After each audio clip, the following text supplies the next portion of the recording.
안녕하세요. 저는 이제 30대 중반에 접어든 여성이랍니다. 하려는 이야기가 우리 친정에 관한 이야기다 보니 좀 부끄럽기도 하지만 용기를 내어 이야기해 보기로 했어요. 우선 저는 어머니와 아버지 슬하의 두 남매 중 둘째랍니다. 위로 오빠가 하나 있죠. 저희 엄마 아버지는 평가하자면 뭐랄까 아주 계산에 밝은 분들이었어요. 돈에 민감했고 그만큼 다른 사람에게 인색했답니다. 단 한 사람, 오빠한테는 지나칠 정도로 후했어요. 오빠는 할아버지, 아버지에 이어서 3대 독자인 아들이었어요. 그러다 보니 오빠는 어렸을 때부터 금이야 오기야 컸죠. 뭐든지 오빠가 먼저였고 저는 집안에서 거의 존재감이 없었어요. 제가 어렸을 때 할머니가 점을 보신 적이 있었는데 제가 오빠의 앞길을 막을 존재라고 낳지 않는 것이 좋았을 것이라고 했대요. 부모님과 할머니는 그 점쟁이의 말을 아주 확실한 것으로 믿어버린 것 같았어요. 그래서 저는 마치 길에서 주워온 아이처럼 살았거든요. 초등학교를 다니던 시절인 어린 시절부터 부엌 심부름을 하며 자라야 했어요. 초등학교 시절 얼마나 먹고 싶은 것도 많고 갖고 싶은 것도 많은 시절인가요? 저는 먹을 것 하나, 갖고 싶은 것 하나 제대로 먹고 가질 수가 없었어요. 우리 집은 부유하지는 않았지만 그렇다고 해서 남에게 아쉬운 소리 할 만한 집안은 아니었는데도요. 경수가, 오빠가 잘 돼야 우리 집안이 잘 되는 거지. 너는 중학교 졸업하고 아르바이트해서 집안에 좀 보태라. 그리고 오빠가 좋은 대학에 가도록 다들 노력하자꾸나. 중학교밖에는 보내주지 않겠다는 청천벽력 같은 말이었죠. 저는 대학은 꿈도 안 꿨지만 그래도 고등학교는 보내줄 줄 알았어요. 결국 저는 고등학교 진학을 포기했고 근처 편의점에서 일하면서 고등학교를 혼자 힘으로 마치기로 했죠. 밤낮 교대 근무를 하면서 남는 시간에 열심히 공부했어요. 반면에 오빠를 대학에 보내기 위해 엄마 아빠는 별별 노력을 다 하더라고요. 과외 선생을 붙인다, 비싼 학원에 보낸다 등등 할 수 있는 일은 다 했답니다. 그런데 오빠는 이미 공부든 뭐든 스스로 하는 일에는 익숙하지 않았죠. 공부라고 해서 뭐가 다를 게 있겠어요. 스스로 할 의지가 없는 사람에게 과외 선생도 비싼 학원도 도움이 되지 않았답니다. 백약이 무효였지요. 저는 집안에서 전혀 지원을 받지 못한 채로 편의점에서 아르바이트를 해가면서 고등학교를 검정고시로 마쳤어요. 몇 년의 노력 끝에 지방이지만 교대에 입학하게 되었죠. 그리고 3번을 도전한 끝에 임용고시에 붙었어요. 너도 이제 집에 돈을 좀 내놔야지. 지금까지 키워준 것이 있는데 돈이 없는 것도 아니고 이제 버니까 집에 생활비 내놔라.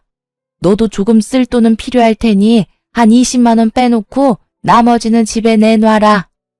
엄마는 제가 선생님을 시작하고 첫 월급날부터 제 돈을 노리더군요. 엄마가 어떻게 나한테 집에 생활비를 내놓으라고 하는 거예요? 나 어렸을 때부터 집안의 식모나 다름없이 컸어요. 고등학교 공부도 안 시켜줬잖아.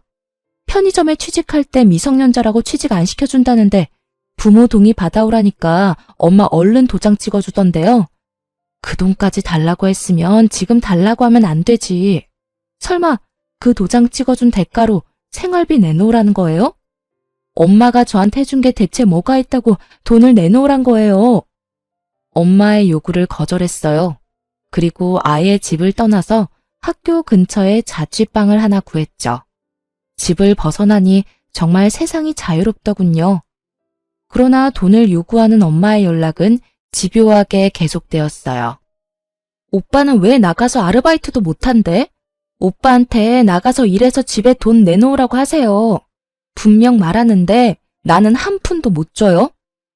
오빠는 도대체 무슨 생각인지 매일 집에서 빈둥빈둥 프로야구나 보면서 시간을 보내는 것 같더군요. 엄마의 생활비를 요구하는 방식은 이제 아주 노골적이었죠. 어느 날 제가 퇴근을 하려는데 학교 앞에서 엄마가 기다리고 있더라고요. 제가 그렇게 거부하는데도 또 씨알도 안 먹힐 요구를 하더군요. 오빠가 어떤 괜찮은 직장의 면접을 보아야 한다며 면접에 입고 갈 명품 양복을 사달라고 말이죠. 그런데 놀랍게도 상무직함의 자리라죠. 그리고 요구하는 양복의 가격이 거의 200만 원에 육박하는 양복이었고요. 헛웃음이 나올 수밖에 없었어요. 절대 안 된다며 거절하긴 했지만 절대로 정상적인 회사는 아니다 싶었는데 나중에 알고 보니 어떤 술집이었어요. 술집의 술 상무 자리였죠. 하긴 술 좋아하고 담배 많이 피우고 오빠에게 딱 맞는 자리라는 생각은 들었죠. 그러던 중 퇴근 후 엄마가 웬일인지 사근사근한 목소리로 집으로 오라고 하더라고요. 또 돈 얘기겠지 싶어서 가기 싫었지만 인사할 사람이 와 있다고 하기에 억지로 집으로 갔어요. 얘, 인사해라. 네 옳게 될 사람이야. 얘가 우리 딸인데 일이 잘 풀려서 선생님이지 뭐니? 서로 인사들 해라. 시누이 옳게 될 사이들 아니냐. 아마 우리 딸이 결혼할 때 많이 도와줄 거다. 오빠가 일하는 그 술집에서 일하는 사람인지 아니면 손님이었는지 모르겠지만 그 술집에서 만난 사이라고 하더군요. 이번에는 오빠의 결혼 자금을 끈질기게 요구했어요. 하지만 저는 축의금 봉투 하나만 전달하고 제 역할을 끝냈죠. 오빠는 결혼을 해서도 자기 살림을 꾸릴 능력이 없는 사람이었어요. 그 올케라는 사람도 도대체 밖에서 뭘 하는지 집에 붙어있지 않고 돌아다니는데 왜 두 사람 먹고 살 돈조차 벌 수 없는지 황당하더군요. 네 오빠가 그 상무자리 그만두고 사업을 좀 할 것 같구나.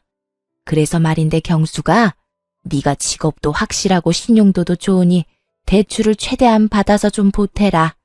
네 오빠가 이번엔 사업 아이템을 제대로 잡았어. 생활비조차 못 버는 사람이 사업이라니. 그것도 대신 대출을 해달라고 부탁하는 엄마가 더 이상 제 부모로 보이지 않았어요. 저는 분명히 오빠한테 가는 돈은 못 해준다고 딱 잘라 말했고요. 한 푼도 못 내놔요. 나 어릴 때 부엌일하면서 자란 사람이에요. 인형 하나 사달라고 그렇게 말해도 누가 쳐다보기나 했어요? 내가 간신히 용돈 모아 사서 놀던 종이 인형 태우면서 놀던 오빠예요. 내가 너무 화가 나서 오빠를 밀었다고 나 매 무척 맞았어요. 도대체 밥 먹고 화장실 가는 거 말고 오빠가 스스로 할 수 있는 일이 뭔데요, 대체? 이번에도 엄마, 아버지가 대신 사업자금 마련해 주세요. 공부랑은 상관도 없는 사람 3수, 4수까지 시키면서 대학 보내겠다고 들인 돈 정도면 오빠 사업자금 대고도 남아요. 보세요. 얼마나 능력이 없으면 결혼하고 나서도 부모 손길 떨치지 못해 애새끼 마냥 돈 달라고 하는 꼴을 좀 보시라고요. 오냐, 그래.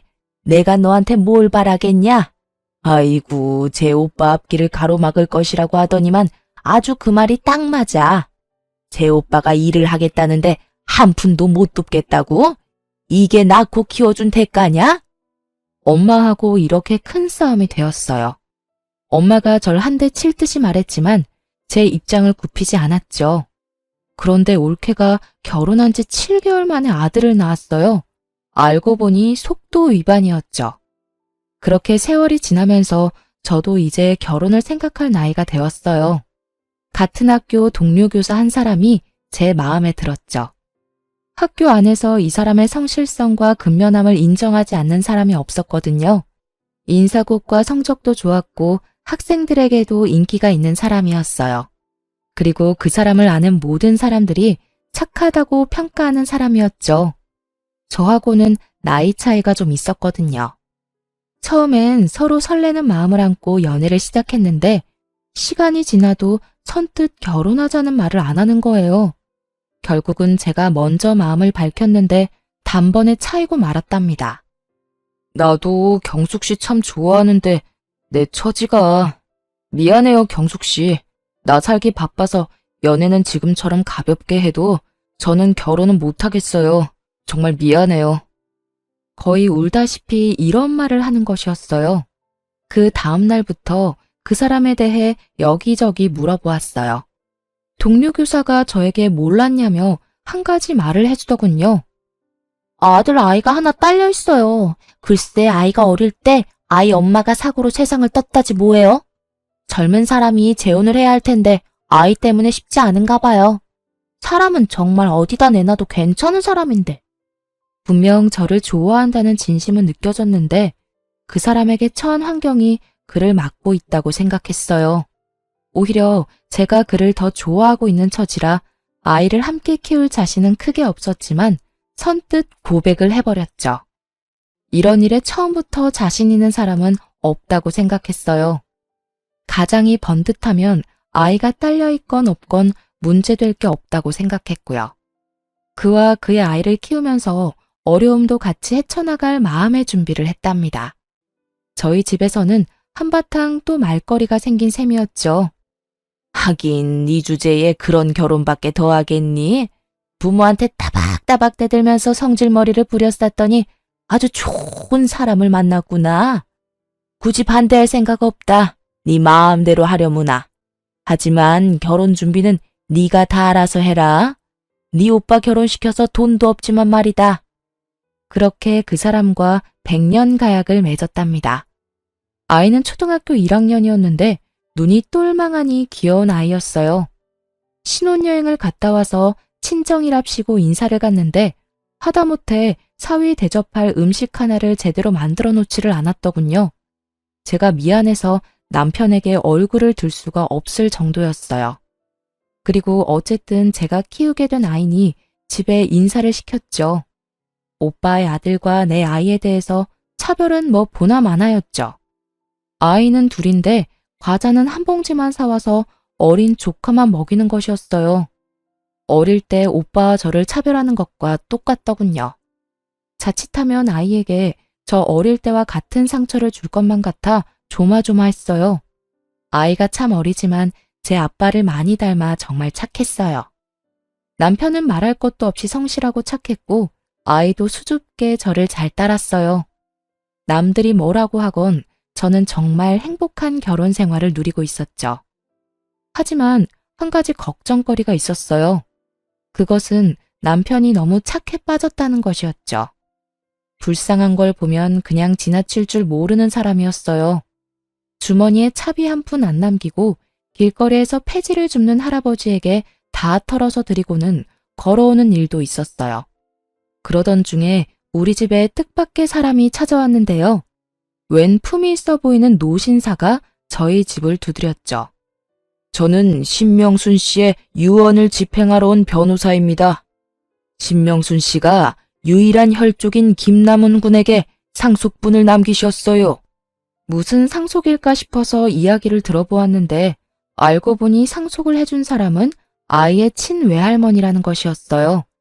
아이의 엄마는 그 할머니의 외동딸이었고 아이 외에 다른 혈족도 없다는 것이었죠. 그래서 아이에게 유언으로 단독 상속을 받도록 했다는 것이었어요. 그런데 그 상속의 내용을 보고 저흰 정말 깜짝 놀랐답니다. 경기권의 토지에 상가에 현금에 수십억에 달하는 재산이었어요. 아이 아빠도 자신의 전 장모에게 그런 정도의 재산이 있었다는 것은 몰랐다고 하더군요. 아이 아빠는 집이 좁아서 아이가 뛰놀기에 적당하지 않고 제가 불편할 것이라며 우선 집부터 옮겼고 그러고는 다른 일에 특별히 돈을 쓰지 않더군요. 학교도 그만두지 않고 여전히 성실하게 일했고 저 역시도 계속 학교에 나갔어요. 그렇게 평상시와 다름없는 일상이 흐르고 어느 날 친정에서 전화 한 통화를 받게 되었어요. 남편과 함께 친정에 가보니 그야말로 난리가 났더군요. 아이고 내 팔자야. 같이 사업을 하겠다기에 여기저기서 빚을 얻어서 3억이나 만들어 주었더니 그걸 들고 튀어버렸어. 이 썩을 며느리년이. 아이고. 네 오빠 사업할 돈이었다. 아이고. 그걸 몽땅 가지고 날라버렸어. 내가 사람을 미리 알아보았어야 하는 건데. 엄마가 땅을 치고 울고 있었고 아버지는 창가에서 담배만 피우고 있었어요. 도대체 우리 가족들 능력으로 어떻게 3억이나 되는 돈을 마련할 수 있었는지 알 수 없는 일이었어요. 그런데 이 일의 불똥이 우리 집에까지 튀고 말았죠. 여보게 김서방, 자네 처가가 알다시피 지금 난리가 났네. 3억 원만 좀 도와주게. 자네 입장에서 3억 원은 별 큰 돈은 아니지 않나. 꼭 좀 도와주게. 예, 경수가, 네 남편한테 말 좀 해봐 어서. 제게 부탁하면 씨알도 안 먹히니 마음 약한 남편을 건들기 시작했어요. 설마 착한 제 남편이 그러겠다고 말이라도 해버릴까봐 단번에 싫다고 거절했죠. 지금 그걸 말이라고 해요? 3억이 어디서 났는지 모르겠지만 3억을 관리 못한 오빠 책임이지 왜 우리한테 빌려달라 그래요? 돈 앞에서 치사하게 굴 때는 언제고 우리 식구한테 요구할 입장이 된다고 생각해요? 오빠가 스스로 일을 해서 벌어서 써야죠. 그놈의 사업.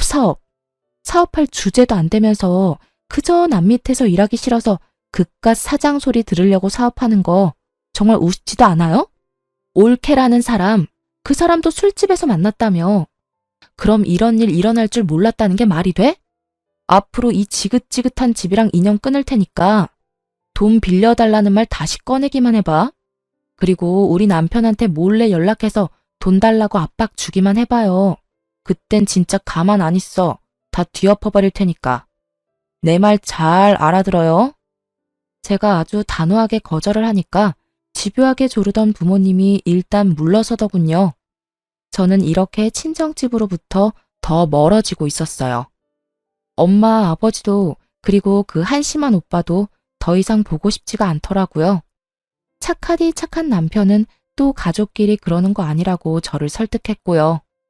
저는 남편한테 착한 것이 나쁜 것은 아니지만 무조건 착한 것도 문제가 될 수 있을 것이라고 따끔하게 일렀죠. 그런데 그 무렵 친한 친구한테 전화를 한 통화 받았어요. 예, 경수가, 이게 얼마만이니? 너 결혼식 때 보고 이게 처음인가 보다. 얼마나 깨가 쏟아지길래 이렇게 연락이 없니? 저는 그동안 직장 다니랴 아이 키우랴 정신이 없었다고 친구한테 미안하다고 사과를 했는데 뜻밖의 대답이 들려왔어요. 예, 나 말야, 네 오빠 제주도에서 봤는데 꽤 고급 호텔이었거든? 그런데 네 오빠랑 네 부모님까지 다 같이 있는 것 같더라. 너 알고 있나 싶어서 연락했어. 저는 웃으면서 친구한테 잘못 본 거 아니냐고 되물었죠. 친정 상황이 그런 비싼 곳에 드나들 상황이 아니라고 말이에요. 그랬더니 친구가 두 눈으로 똑똑히 보았다며 셋이 지금 어디에 머물고 있는지 꼭 확인해 보라며 당부하더군요. 전화를 끊고 곰곰이 생각하다가 결국 친정집으로 가보았죠. 정말 황당하게도 다른 사람이 살고 있더라고요. 저한테 알리지도 않은 채 이사를 한 것 같더군요. 그럼 친구의 말이 맞다는 건데 3억이 없어 구걸하던 가족들이 갑자기 고급 호텔이라니 너무 찝찝한 건 어쩔 수 없더라고요. 남편에게도 이 사실을 알렸더니 갑자기 제게 충격적인 말을 건네더라고요. 여보, 갑자기 가족들이 전부 이사를 간 거 있죠? 아무리 연 끊고 살겠다고 내가 먼저 말은 했지만 이사 간 것도 말 안 하고 연락 두절된 게 가족이라고 할 수 있을까요? 당신은 혹시 뭐 들은 거 없어요? 사실 당신이 싫어할까봐 말을 못했는데 처남댁이 사업을 한다고 해서 돈을 빌려준 거 사실 나였어. 그리고 그걸 처남댁이 들고 사라졌다고 해서 해결해준 것도 또 나였고. 미안해. 처가는 어려운 것 같은데 당신은 죽어도 반대할 것 같고 해서 나중에 이야기해서 이해받아야겠다고 생각하고 그렇게 했었어. 미안해.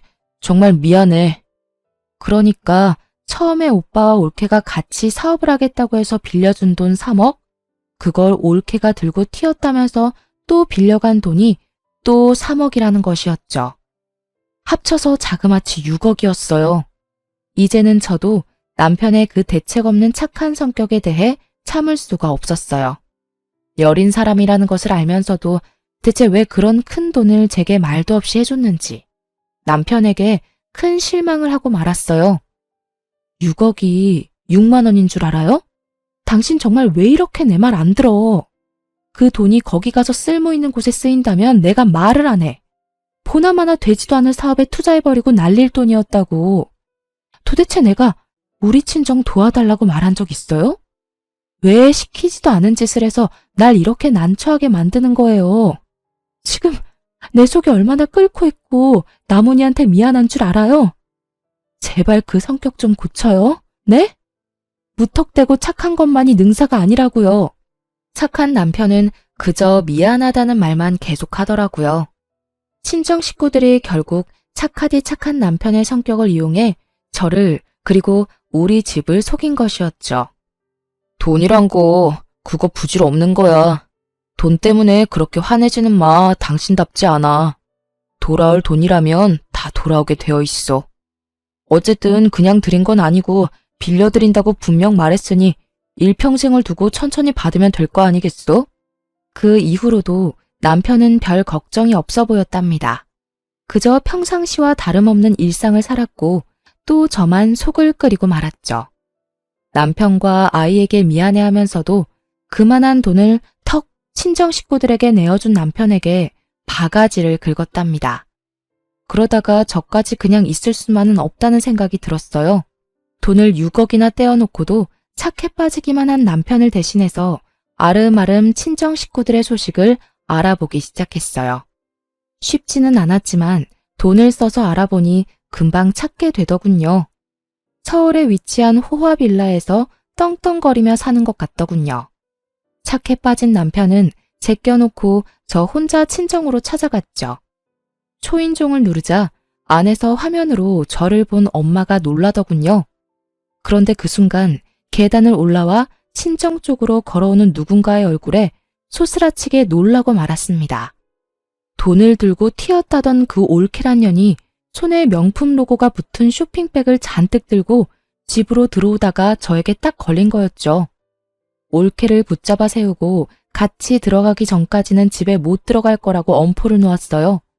그냥 엄포가 아니라 정말 한 발자국도 물러설 생각이 없었거든요. 올케는 집으로 들여야 했으니 결국은 엄마가 문을 열었죠. 아버지와 오빠가 저를 보고 귀신을 본 듯 놀라더군요. 집에 와서 남편에게 친정 식구들의 소재지를 알아냈다고 이야기해 주었어요. 남편이 알 수 없는 미소를 띠더군요. 여보가 직접 알아낼 줄은 몰랐네. 그 돈 빌려드리면서 계속 사람 붙여서 당신 친정 식구들 움직이는 거 관찰하고 있었어. 당신이 괜한 고생을 했네. 저는 남편의 이런 말에 의아할 수밖에 없었답니다. 그러면서 남편이 제 앞으로 서류 봉투를 하나 내미는 것이었죠. 서류를 살펴보니 차용증이더라고요. 3억 원짜리 차용증 2장이었어요. 모두 공증까지 된 법적으로 완벽한 효력을 발휘할 증서라고 적혀 있었죠. 거기다가 아버지와 엄마, 오빠와 올케가 연대 채무자로 설정해 놓았더라고요. 나는 당신 친정 식구들이 당연히 이 돈을 떼어먹을 것이라고 생각했었어. 얼마 안 지나서 연락도 없이 이사하셨다는 것도 알았고, 다 알고도 당신한테 말을 안 한 건 당신 신경 쓰이지 않게 내가 알아서 다 해결하려고 했었고, 그러니까 너무 화내지 말고. 내가 어떻게 화를 내겠어요. 어떻게 그런 생각까지 할 수 있었어요? 그냥 물러빠진 줄로만 알았는데 다시 보이네요. 제가 그 차용증 사진을 찍어서 엄마 핸드폰으로 보냈어요. 이 차용증을 근거로 법적 대응을 할 것이니 알아서 처신하라고 말이죠. 엄마가 다음날 우리 집으로 찾아와선 허리를 굽히며 말하더라고요. 아유, 차용증까지 썼는데 우리가 설마 돈 떼어먹겠니? 그 돈 갚을 생각이었다. 그러니 사위한테도 걱정 말라고 해라. 그리고 무슨 부모 자식 간의 법적인 대응이냐? 그런 말 말고도 우리 이제 왕래하며 지내자꾸나.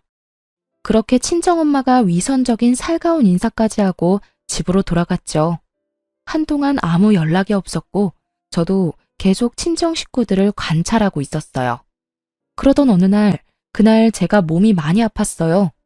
몸살로 며칠을 고생 중이었는데 정말 칠판에 글씨 쓸 힘도 없어서 어쩔 수 없이 교감 선생님께 대체 수업을 부탁하고 조퇴를 신청했어요. 그런데 집으로 들어가 보니 어떻게 들어왔는지 올케와 엄마가 저희 집에 들어와 있더군요. 당황한 건 서로 마찬가지였어요. 네가 왜 벌써? 아직 올 시간이 아닌데. 아니, 난 몸이 아파서 조퇴했는데 지금 우리 집에서 뭘 하는 거예요? 도대체 어떻게 들어왔어요? 왜 남의 허락도 안 받고 들어와요? 그런데 당황하던 엄마와 올케가 득이양양한 미소를 짓고 말했어요. 다 들어오는 방법이 있지. 그나저나 네가 그렇게 내세우던 차용증이 이제 우리 손에 있구나. 저는 순간적으로 차용증이 있었던 서재로 향했답니다. 남편의 책상 서랍 잠금 장치가 부서져 있었고 그 안에 있던 차용증이 둘 다 사라져 있었죠. 차용증을 손에 넣은 올케와 엄마는 아주 의기양양하게 집에서 나가더군요. 도어락 비밀번호를 어떻게 알았을까 싶었어요. 올케와 엄마가 그렇게 돌아가고 퇴근한 남편에게 말했어요. 차용증을 훔쳐갔다고 말이에요. 남편이 서재를 보더니 한숨을 쉬더군요. 걱정하지 마. 내가 다 알아서 할 테니까. 아무래도 일을 좀 더 빨리 진행시켜야겠네. 그러더니 어딘가에 전화를 걸어서 질문을 몇 가지 하더니 설명을 들은 남편은 고개를 끄덕이며 겉옷을 챙기기 시작했어요. 잠시 나갔다 오겠다던 남편은 어떤 신사분하고 같이 들어오더니 제게 얼른 친정으로 가자고 말하더군요. 영문도 모른 채 일단 남편을 따라 나섰죠. 친정으로 가자 의외로 쉽게 문을 열어주더군요. 아마도 차용증이 자신들의 손에 있다는 자신감 때문이었을 거예요. 가보니 네 식구 모두 있었어요. 장모님, 그리고 처남댁, 저희 집에 무단으로 침입하셨네요. 어떻게 문을 열었을지는 저도 다 압니다. 당신들 뒤에 붙여놓은 사람들이 전부 낱낱이 말해줬거든요. 도어락 기술자한테 연락해 경숙 씨 주민번호까지 도용해선 문 좀 열어달라고 부탁했다지요. 3배가 넘는 돈을 지불하면서요. 이거 명백히 주거 침입입니다. 제가 그것도 모르고 있을 줄 알았나요? 그리고는 남편이 핸드폰을 열어 파일을 찾더니 오디오 파일 하나를 들려주는 것이었어요. 아이고 내 팔자야. 같이 사업을 하겠다기에 여기저기서 빚을 얻어서 3억이나 만들어 주었더니 그걸 들고 튀어버렸어. 이 썩을 며느리년이. 아이고. 엄마의 이 거짓 하소연이 그대로 녹음되어 있는 것이었어요. 오빠의 목소리도 또렷하게 녹음되어 있더군요. 올케와 사업을 하겠다고 하면서 3억 원을 빌려달라면서 언제까지 갚겠다며 약속하던 말이었어요. 너무 큰 돈을 요구하시기에 제가 할 수 없이 녹음을 좀 했습니다. 첫 번째 채무에 대해서는 당연히 갚을 날짜가 지났으니 채무 불이행 소송을 진행할 생각입니다. 그리고 두 번째 채무에 대해서도 도주한 사실이 없는 처남댁이 도주했다고 하면서 또 저를 속이셔서 돈을 빌려가셨으니 당연히 사기죄로 법의 심판을 받게 할 것이고요. 그리고 그 신사분이 봉투를 열어 서류들을 꺼내 보이는 것이었어요. 집에 있던 차용증을 자세히 안 보신 모양입니다. 그것들은 모두 사본이에요. 정보는 공증을 마쳐서 제게 보관을 시키셨죠. 저는 이분의 변호사입니다. 엄마와 올케 얼굴이 새파랗게 질리는 것을 볼 수 있었죠. 에이, 자네가 설마 그걸 가지고 우리를 어떻게 하려고? 자네 착한 사람 아닌가? 그리고 그 돈 정도야 자네 입장에서 큰 돈도 아니고 말이야. 그저 처가 좀 도와주었다고 생각하면 되는 게야. 자네는 길거리에서 일하는 할아버지도 지나치지 못하고 도와준 사람 아닌가? 친정아버지는 당황하면서 이 사태를 없던 것으로 덮으려고 애를 쓰더군요. 아무리 화가 나더라도 친정아버지를 때릴 수도 없고 정말 제가 우리 할아버지로 환생을 하고 싶더라니까요. 그러면 하다못해 종아리라도 몇 대 칠 수 있잖아요. 길에서 일하는 할아버지야. 그 연세에도 열심히 사시는 분이니 차비까지 털어서 도와드렸죠. 그분이 정말 필요한 일에 쓰시겠다고 6억을 빌려달라고 하면 저 또한 빌려드릴 용의가 있습니다. 스스로 노력이라는 걸 하는 사람이니까요. 그런데 지금의 경우는 그 경우하고 완전히 다른 것 같은데요. 이렇게 말하는 남편이 마치 처음 보는 사람 마냥 낯설게 느껴지더군요. 그 착해 빠진 사람은 어딜 가고 마치 영화에서 본 셜록 홈즈 같이 날카롭고 냉철해 보이는 남편이 제 눈앞에 서 있었어요. 제가 2번이나 아무 말 없이 도와드렸죠. 그리고 평상시에 제 성격을 아시고는 공증된 차용증까지 만드시고도 아무 일도 없을 것이라고 생각하셨겠죠. 하지만 말입니다. 동네를 돌아다니는 코딱지만한 강아지도 꼬리를 밟히면 짖는 법입니다. 제 믿음을 2번이나 배신하셨어요. 만일 정말로 처남과 처남댁이 사업을 할 돈이었고 그걸 처남댁이 들고 사라졌다고 한다면 저 2차용증 사용하지 않았을 겁니다. 그런데 네 분이 완전히 저를 바보로 생각하셨네요. 그래서 2번에 걸쳐 6억을 저를 속여 뜯어내신 거였고요. 애초에 처남과 처남댁의 사업 얘기부터가 거짓이었죠. 엄마는 훔쳐낸 차용증이 사본이라는 것을 알고는 이성을 잃고 씩씩거렸죠. 거실을 이리저리 돌아다니면서 분을 삭히려고 하는 것 같았어요. 오빠랑 올케는 무릎까지 꿇고 천처를 부탁한다며 애절하게 빌더라고요. 우는 소리 듣기 싫었던 저는 코웃음 치며 말했죠. 점쟁이가 오빠 앞길을 제가 막을 것이라고 했다더니 그 말이 정말 맞네요. 저는 선처해달라고 말할 생각이 없어요. 감히 사기를 쳤으니 혼 좀 나야죠. 그런데 제 말을 들은 엄마가 이성을 잃고 제 머리채를 잡고 흔드는 못 볼 꼴이 벌어졌죠. 남편이 뒤늦게 떼어놓으려 하는데도 엄마는 정말 있는 힘을 다해서 매달리더라고요. 도저히 뿌리칠 길이 없을 정도로 힘이 강했어요. 그 순간 하필이면 함께 데리고 온 아이가 부딪혀 벽에 튕겨지고 말았어요. 아이를 맡길 마땅한 곳이 없어서 함께 온 것인데 방 안에 들어가 있으라고 일렀더니 어른들 고함 소리가 들리자 무서워서 나온 것이었죠.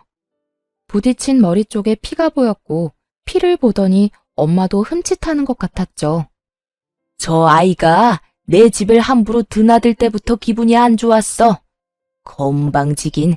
경숙이 너하고 피는 한 방울도 안 섞였는데 똑같구나. 어찌나 맹랑하고 당돌한지 아주 볼 때마다 똑같다 싶었다니까. 아이에게 정말 눈물이 날 정도로 미안했어요. 급히 119를 불렀고 응급실 한편에 누운 아이의 손을 잡고 울음을 터뜨리고 말았어요. 나문아, 엄마가 미안해. 정말 미안해. 우리 나문이 잠깐만 병원에 있으면 집에 갈 수 있다고 의사 선생님들이 그러셨어. 갑갑해도 잠깐만 누워있자. 응? 다행히 뇌나 머리뼈에는 이상이 없다고 하더군요. 하지만 봉합수술을 했어요. 상처가 깊었고 꽤 많이 꿰맸다고 의사가 말하더군요. 저는 아이의 침대 곁 의자에 앉아 아이의 손을 꼭 붙잡고 계속 서러운 울음을 울었답니다. 그런데 남편이 이제야말로 화가 제대로 난 것 같았어요. 남편이 말하더군요. 다른 건 다 참아도 내 가족에게 함부로 하는 것은 못 참겠다고요. 당연히 민 형사상의 책임을 모두 묻겠다고 했죠. 남편은 우선 우리 집에 허락 없이 도어락 기술자를 속여서 들어온 일에 대해서 주거 침입으로 엄마와 올케를 경찰에 고소했어요. 그리고 채무에 대한 연대 책임을 지고도 상환을 하지 않는 가족 모두를 가장 형벌이 센 사기죄로 고소했죠. 아버지가 그제야 당황하기 시작하는 것 같았어요. 3억 원은 가지고 있는 땅 팔아서 먼저 갚으마. 그러니 네 엄마부터 합의해주면 안 되겠니? 자식이 어떻게 부모를 범죄자로 만들 수 있겠어? 너 그러면 안 된다. 어떻게 머리채 한번 잡았다고 고소한다는 게 말이 되니? 착한 사람이 화가 나면 더 무섭다는 말이 있죠. 남편이 딱 그랬답니다. 2번이나 자신에게 사기친 것에 더해 우리 집에 무단으로 침입했고 그것도 모자라 다른 가족들이 보는 앞에서 잘못도 없는 제 머리채를 잡은 일에 화가 많이 났더군요. 물론 아이의 사고에도 화를 내고 있었고요. 이렇게 형사상 고소에 이어서 이제 민사상으로 돈을 돌려받기 위해 만들어둔 완벽한 서류를 가지고 차분히 소송을 진행했답니다. 재산을 은닉할 것을 우려해 변호사의 도움을 받아서 친정 식구들의 명의로 되어 있는 자산에 대한 가압류부터 신청하더군요. 당신 식구들이 나를 어지간히도 얕잡아 보았나 봐. 그렇게 6억씩이나 나를 속여서 뜯어내놓고도 재산 한 푼 남의 명의로 돌려놓질 않았더군. 내가 알아봤자 아무 짓도 못할 것이라고 생각했었던 모양이더라고. 아마 재산을 다른 사람 명의로 돌려놓았다면 평생 하는 일에 대한 급여에도 압류를 넣어 일생 동안 받을 생각도 있었지. 저는 이제야 가슴을 쓸어내릴 수 있었답니다. 도와줄 때는 진심으로 도와주었지만 친정에서 제가 결혼 전까지 겪은 서러운 일들을 모두 들은 남편이 미리 완벽한 서류를 만들어 둔 것이었죠. 그렇게 해놓고도 친정 식구들은 저와 남편을 철저히 무시했던 모양이더군요. 포화빌라를 엄청난 보증금을 내면서까지 월세로 살았고 남는 돈으로 여기저기 여행을 다니면서 생활을 했던 것 같았어요. 그리고 경찰이 증거물로 압수한 오빠와 아버지의 핸드폰에서 이런 경악할 문자까지 보게 되었는데요. 아버지, 매제가 아주 물컹이인데 말이에요. 이번엔 어떤 이유를 대고 돈을 달라고 할까요? 엄마 아버지가 빚에 쪼달리고 있다고 하니까 3억 원을 선뜻 내놓았잖아요. 이번엔 아주 아버지가 불치병에 시달리고 있다고 할까요? 그래, 그것도 좋은 생각이구나. 그것도 아주 돈 많이 드는 고해감에 걸렸다고 해봐. 그러면 아마 그 물컹이가 지갑을 또 열 거다.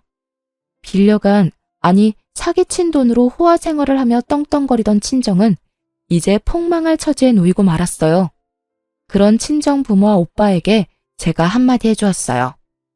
나더러 애딸린 신랑 만났냐고 비웃더니 도대체 사람 보는 눈이 있는 거예요, 없는 거예요? 옳게 절대로 좋은 엄마나 며느리 될 사람 아니었어요. 그것도 못 알아보고 착한 사위는 이용하고 도대체 어떻게 사람들이 이래요? 스스로 살아갈 생각은 전혀 없고 기재라도 걸려서 다행이지. 아무 죄 없는 남편이랑 제가 피눈물 흘리는 건 안중에도 없죠. 모든 법적인 절차를 다 동원해서 당한 값은 모두 되돌려 줄 테니까 알아서들 하세요. 집안 사정이 이렇게 되자 올케네는 매일 밤 부부싸움이 일어난다고 해요. 얼마나 크게 싸우는지 옆집 할머니가 신고를 다 했더라고요. 정말로 올케가 집을 나가겠다고 선전포고를 했는지 부모님도 한 번 더 찾아와 제게 싹싹 빌더군요. 그런데 정말 친정 식구들 구제불능이었어요. 다른 사건 하나가 또 저를 웃게 만들었답니다.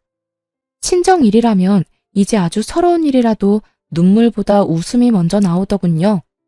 올케와 오빠가 물건을 집어던지며 싸우다가 조카 아이가 다쳤다더군요. 그런데 아이가 다치자 병원으로 데려갔고 그 과정에서 아이의 혈액형을 알게 되었는데 B형이라고 나왔대요. 오빠와 올케는 혈액형이 모두 O형이라고 했어요. 결국 조카가 오빠의 친자식이 아니었다는 것이었죠. 오빠가 올케에게 아이를 데리고 나가라고 또 한바탕 전쟁이 났다죠.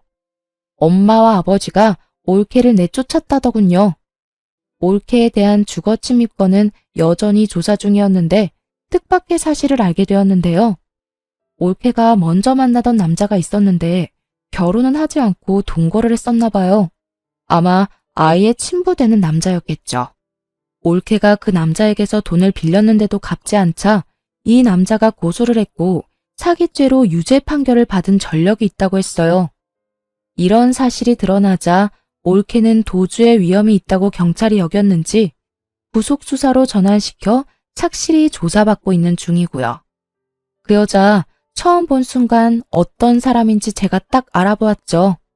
시집에 인사하러 온 여자가 짧은 치마에 화장은 또 어찌나 진한지 화장 두께가 1cm는 될 것 같았거든요. 오빠나 올케나 독인 객인이라고 생각했었죠. 우리 아이의 상처는 빠르게 아물고 있었지만 제 친정에 대한 마음은 식구들 앞에서 제 머리채를 잡던 그 순간에 아주 완전히 닫혀버렸죠. 저는 이제 친정과는 확실히 절연했고요. 하지만 지금도 끈질기게 합의를 요구하고 소송을 취하해달라고 싹싹 빌고 있어요. 남편과 저는 절대로 그럴 생각이 없다는 입장이고요. 사람과 사람 관계라는 것이 참 어렵다는 생각이 들더군요. 도대체 자신들 슬하에 태어난 모두 같은 자식인데 저한테만 왜 그렇게 심하게 대하며 키웠는지 엄마에게 물었었죠. 점쟁이가 네가 우리 집안에 재수가 없는 아이라고 했다. 원래 내다 버리라고 했었어. 그 말을 들었어야 했는데 그러지 못해서 이렇게 됐구나. 부의 막급이다. 그저 평범하게 다른 집들처럼 공평하게 자랐더라면 아마도 가족끼리 서로 도울 수 있었을 거예요. 그런데 이 당연한 일이 왜 우리 집에서는 그렇게도 어려웠던 것일까요?